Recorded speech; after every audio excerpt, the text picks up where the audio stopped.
एक राजा की पुत्री थी, उसका नाम था वैराग्यवती। क्या नाम था उसका? नाम वैराग्यवती इसलिए था कि वो जन्म के बाद जब से उसने बोलना शुरू किया वो वैराग्य की ही बातें करती थी। दुनिया के लोग कहते कि ये खिलौना कितना अच्छा है, देखो देखो लाली ये खिलौना कितना अच्छा है, और वो बोलने लगी है थोड़ा थोड़ा, बाल्यपन में ही बोलती है। हमारा शरीर भी तो खिलौना है, जैसे ये खिलौना टूट जाएगा एक दिन हम भी टूट जाएंगे। जैसे इस खिलौने में चाबी भरते हैं तो ये चलता है, हमारी भी चाबी है। पिताजी आपकी कुछ वर्षों की चाबी बची है, थोड़ा भजन कर लो। पिता देख करके घबरा जाए, 2.5 साल की बच्ची क्या वैराग्य की बातें करती है। कोई पुष्प ला करके देता, देखो ये पुष्प कितना सुंदर है, और वो वैराग्यवती उस पुष्प को देख करके कहती क्या सुंदर है, थोड़ी देर रुकने दो, थोड़ी देर बाद पतझड़ जैसा हो जाएगा, सूख जाएगा, पत्ते बिखर जाएंगे। हम सब भी ऐसे ही हैं, जैसे फूल डाल पर होता है परम सुंदर लगता है, डाल से टूटने के बाद धीरे धीरे धीरे धीरे बिखरने लगता है। हम सब भी ऐसे हैं, जब तक राम जी की सन्निधि में तब तक सुंदर लग रहे हैं, जिस दिन बिखर जाएंगे, दूर हो जाएंगे, बिखर जाएंगे। बच्चे दूर भागते थे, रिश्तेदार दूर भागते थे। परिवार में नव दंपतियों का ब्याह हुआ, दोनों पति पत्नी प्रणाम करने के लिए जब आए तो वैराग्यवती के पिताजी राजा थे, उनको प्रणाम करने लगे। वैराग्यवती से बोले हमारा ब्याह हुआ है, तुम भी कुछ अच्छा भाव सुना दो। वैराग्यवती बोली सुन पाओगी?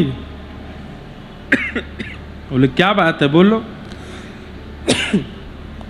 जा प्रियतम सो प्रीति घनेरी, सो देख डर जई हैं। जिस प्रियतम से तुम इतना प्रेम करती हो, जिससे 7 फेरे लेकर के आई हो, एक दिन ये पधार जाएगा, और इसके मरने के बाद इसका शव जब देखोगी तो उससे भी डर लगेगा तुमको। अरे मृत्यु के बाद यदि पति कहीं किसी झाड़ पेड़ के ऊपर अगर बैठा दिखाई भी दे दिया तो डर के मारे उसके नीचे से नहीं जाओगी तुम, और अपने आप को प्रियतमा कह रही हो। मन पंछी उड़ जाई हैं, जा दिन मन पंछी उड़ जाई हैं, ता दिन तेरे तन तरुवर के सबई पात झड़ जाई हैं। नव दंपति बेचारे देख करके भागे वहां से, रोने लगे, ये कैसी बातें बोलती है। पिता ने कहा बहुत हो गया, तो एक काम कर, बाहर कुटिया बनवा देते हैं, तू महल के बाहर रहा कर। बोली पिताजी इससे बड़ा सुख तो कुछ है ही नहीं, मैं तो चाहती हूं कि मैं तो युवावस्था में महल छोड़ रही हूं, आपको तो कब का चला जाना चाहिए था वन में जाके भजन करना चाहिए था। अच्छा है मैं तो युवा में ही चली जाऊंगी बाहर, लेकिन आप भी प्रतीक्षा करो कब जाओगे। ऐसी बातें करती थी। महल के बाहर पिता ने अच्छी व्यवस्था करके कुटिया बना दी, उसमें वैराग्यवती रहती थी, अपने ठाकुर जी की सेवा करती थी। एक दिन एक चोर आया, गांव में चोरी करता करता करता वैराग्यवती के घर पहुंच गया। खिड़की पर जाकर के देख रहा था अंदर क्या चल रहा है। वैराग्यवती अपने ठाकुर जी को शयन करा रही थी, और शयन कराते कराते बोल रही थी हे नाथ, मुझे अब कुछ नहीं चाहिए, संसार के किसी विषय में मेरा मन नहीं है, मैं बहुत प्रसन्न हूं कि मुझे कुछ नहीं भाता, मुझे केवल आप भाते हैं। लेकिन मैंने सुना है बिना गुरु की कृपा के आप नहीं मिलोगे, कृपा करके आप ही किसी गुरु को मेरे जीवन में भेज दो। चोर ने बाहर खड़े खड़े सुन लिया, बोले ओहो इसको गुरु की इच्छा है, हमको चेला की इच्छा है, हम ही गुरु बन जाते हैं। और वो चोर ही थोड़ा तिलक चंदन लगा करके और गले में माला वाला पहन करके थोड़ा स्वरूप अपना सुधार करके और तुरंत वैराग्यवती के द्वार पर पहुंच गया। अरे कोई है? यहां ब्राह्मण देव को बहुत जोर की प्यास लगी, सब इधर देखो, कथा सुनो। ब्राह्मण देव को बहुत जोर की प्यास लगी, कोई जल पिलाएगा? अरे कोई है? इतने में वैराग्यवती देखा कि कोई संत महात्मा साधु बाहर जल मांग रहे हैं, तुरंत ठाकुर जी की प्रसादी जल लेकर के दौड़ी, जय हो महापुरुष, आप प्यासे हैं, विराज जाइए, जल पान कीजिए। चोर बोला अरे बालिकाए, मैं तुमसे बहुत प्रसन्न हूं, लेकिन मैं क्या बताऊं, मैं अपने नियम के कारण मुझे लगता है किसी दिन प्राण त्याग दूंगा। ऐसा क्या नियम है आपका? मेरा नियम है कि मैं अपने शिष्यों के हाथ से ही जल पीता हूं और शिष्यों के हाथ का ही बना प्रसाद पाता हूं। प्यास तो मुझे बहुत दिनों की लगी है, लेकिन मेरा शिष्य कोई मिल ही नहीं रहा है। वैराग्यवती तुरंत नेत्र बंद करके बोली, ओहो, मैं अभी ठाकुर जी से कह रही थी कि कोई गुरु भेज दो मेरे जीवन में जो आपसे मिलाए।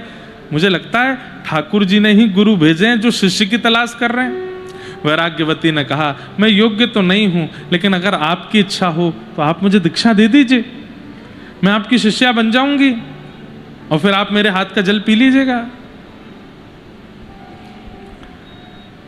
हाँ लाली, ये तो बढ़िया। अब उसको कुछ नाम मंत्र आते होंगे ठाकुर जी के, नाम याद होगा, कान में नाम बोल दिया, तिलक लगा दिया, गले में कंठी पहना दी, अब तुम मेरी शिष्या होगी। जल पान किया। गुरुदेव आपकी बड़ी कृपा। अब देखो यहां पर गुरु छलिया है, लेकिन शिष्य के चित्त में पूर्ण विश्वास है कि ये मेरे गुरु हैं।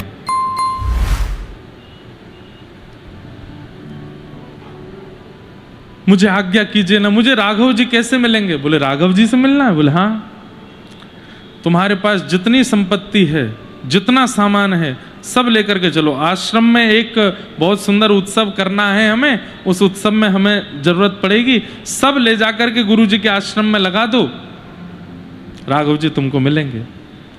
बोले गुरुदेव मुझ पर संपत्ति तो ज्यादा नहीं, पर ठाकुर जी के सोने के बर्तन और कुछ आदि हैं, ले चलो, ले चलो, सबको ले चलो, ठाकुर जी को भी ले चलो। वैराग्यवती ने तो झटपट सब सामग्री रखी। गुरु के वचन अटल कर मानो, मेरे गुरुदेव कह रहे हैं राघव जी ऐसे ही मिलेंगे। सब सामान इकट्ठा कर लिया, ले जाने लगी। गुरुदेव बोले, अरे तुम इतना भार कैसे उठाओगी, लाओ थोड़ा मुझे दे दो। नहीं नहीं गुरुदेव मैं उठा लूंगी। ठाकुर जी वाला तुम रख लो, ठाकुर जी अपनी को, बाकी सामग्री मुझे दो, मैं लेके चलता। लेके चल रही है, अपने गुरुदेव का मुख भी नहीं देख रही, केवल चरण देख रही। कितने कोमल चरण हैं इनके, कितने मधुर मेरे गुरुदेव हैं। वो चोर हैं वो। चलते चलते चलते एक रास्ते में कहीं पहुंचे। गुरुदेव ने कहा, हमारी दीक्षा की एक परंपरा है, वो तो हम करना भूल ही गए। बोले क्या? बोले इस पेड़ के पास खड़ी हो जाओ।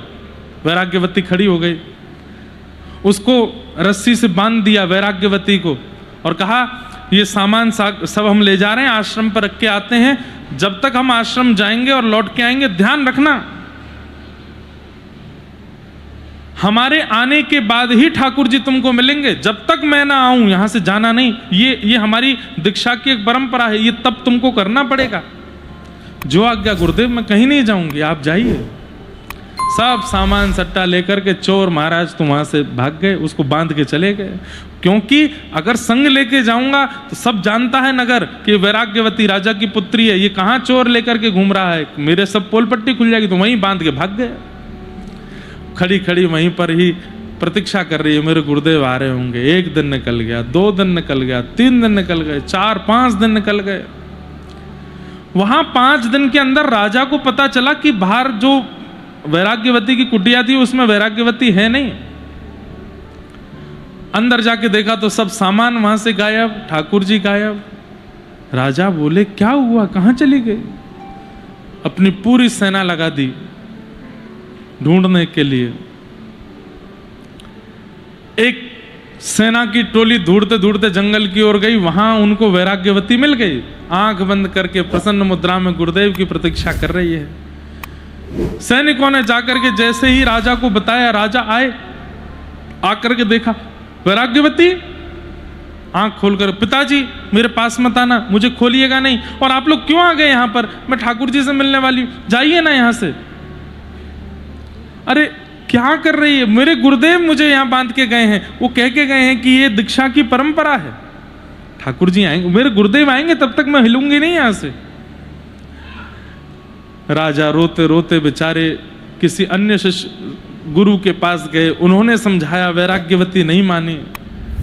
एक दिन नारद जी महाराज उस नगर में भ्रमण करते हुए आए। राजा ने नारद जी से कहा, नारद जी महाराज वीणा लेकर के आ गए। बोले देवी मैं भक्तराज नारद हूं, तुम्हारे गुरु जो हैं वो साक्षात चोर हैं।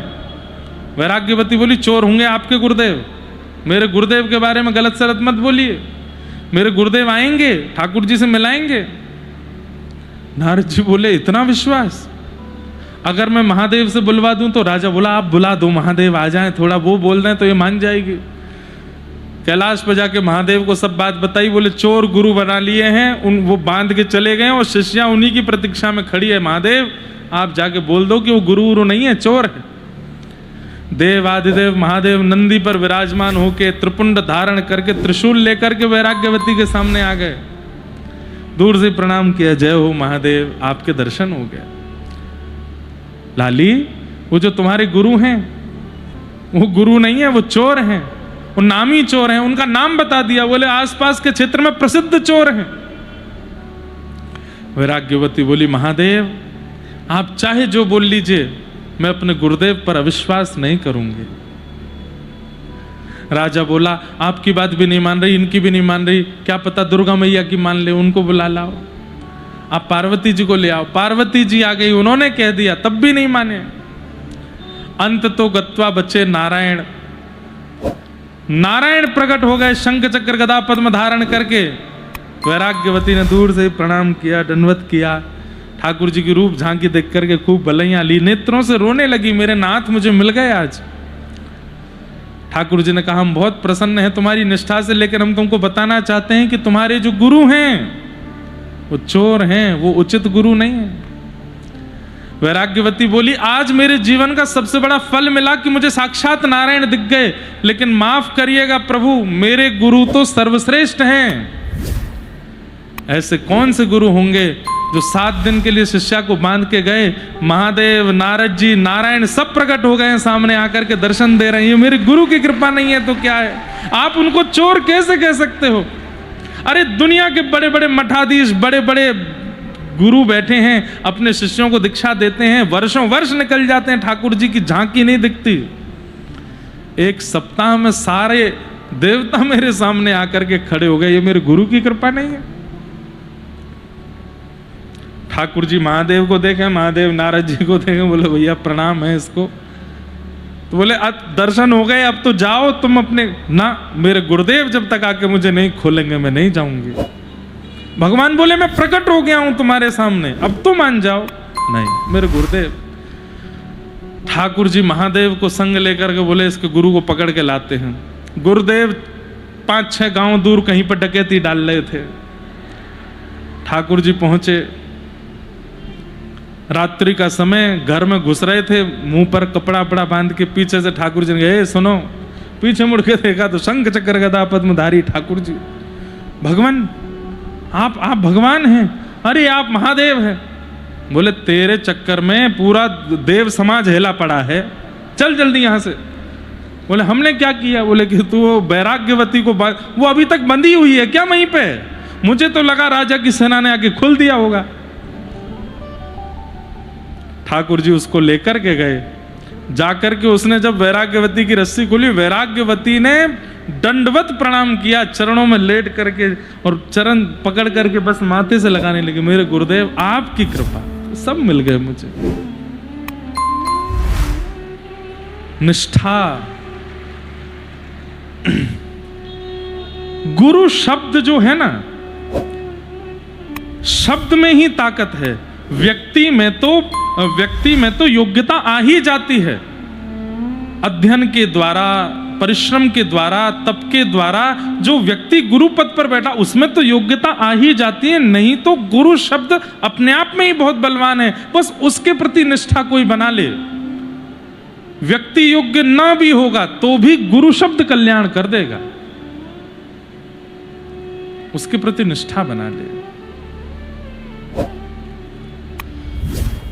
हमारी निष्ठा नहीं बन पाती है। पति शब्द, वो पति शब्द अपने आप में ही बलवान है। व्यक्ति भले ही उस शब्द का पालन ना कर रहा हो, कई बार पत्नी की सेवा पति को पति बना देती है।